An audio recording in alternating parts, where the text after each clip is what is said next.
I decided I wanted to go in government, and here I am now. And so when I got elected, I decided I wanted to focus on the things that I knew impacted me, but also impacts people across California today. And that's equal opportunity for education, certainly healthcare, fighting for the middle class, and justice and criminal justice reforms that can they can really look at how so many in our society have been left behind.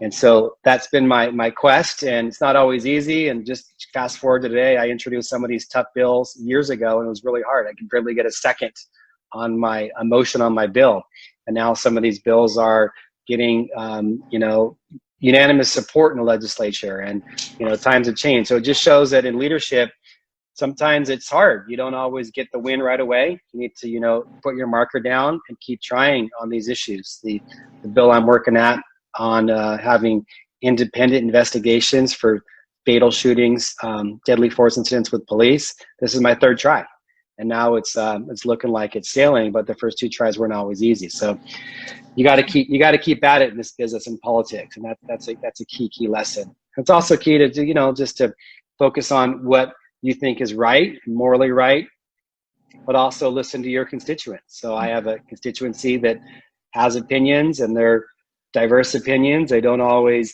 line up. Like I would say a big part of my constituency right now is like, hey, we should be able to go out there and live our lives and not have masks for COVID-19.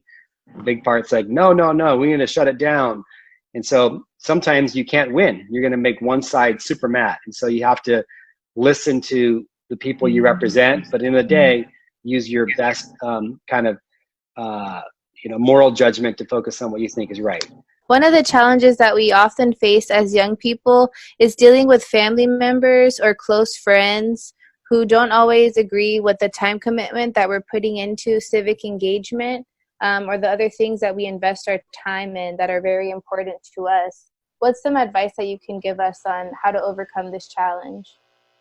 If it's your parents and your siblings, those are your life family members. You can't choose those. And so, but if it's, a partner or a friend, I think it's important you find somebody who respects what you're doing. Do they have to 100% embrace it? No, but if they're not going to respect what you're doing and allow you to do that, your life's going to be very, very difficult and challenging. I see that in politics or, all the time.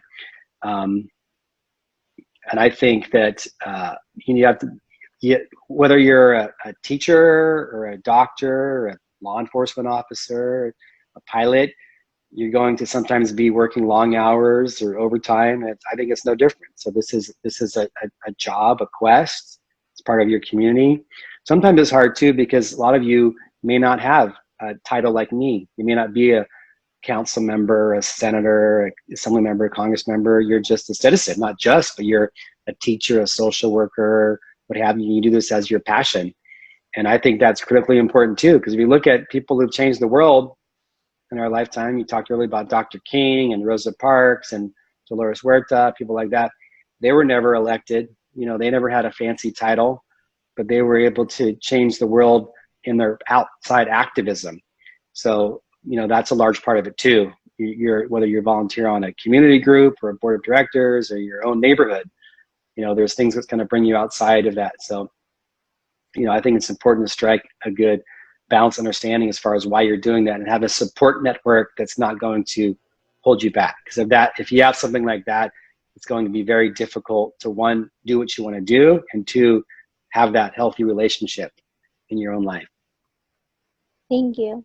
Right now we live in a very particular time.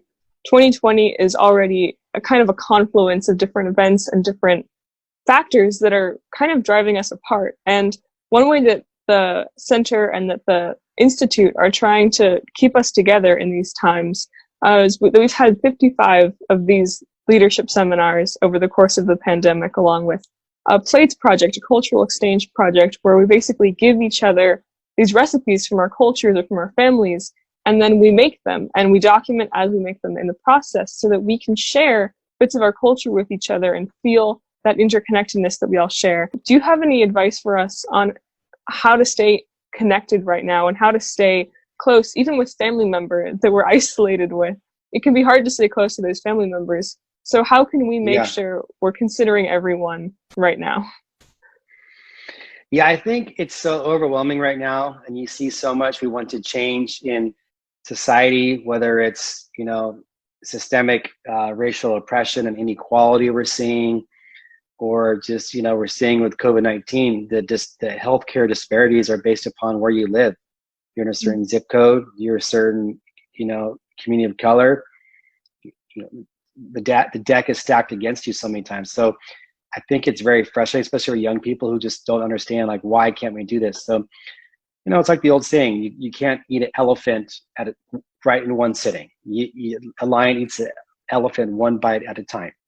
And so one conversation, one activity, I think that you will drive yourself crazy if you want to go to every march, every protest. You need to have wellness for yourself. Someone talked earlier about the short run and the long run. This for the short game, you could go to every protest and march for the next 90 days, and then for the next 19 years you're just checked out. So I think young people need to pace themselves and be mindful as far as what you can and can't do, but still don't give up, and try to stay connected to people and issues that you care about, and realize that it's one step at a time, one day at a time. And so in order to keep your sanity, you have to keep that perspective. Thank you. So not get overwhelmed and saying, I can't do this, I can't eat that elephant, it's too big, one bite at a time.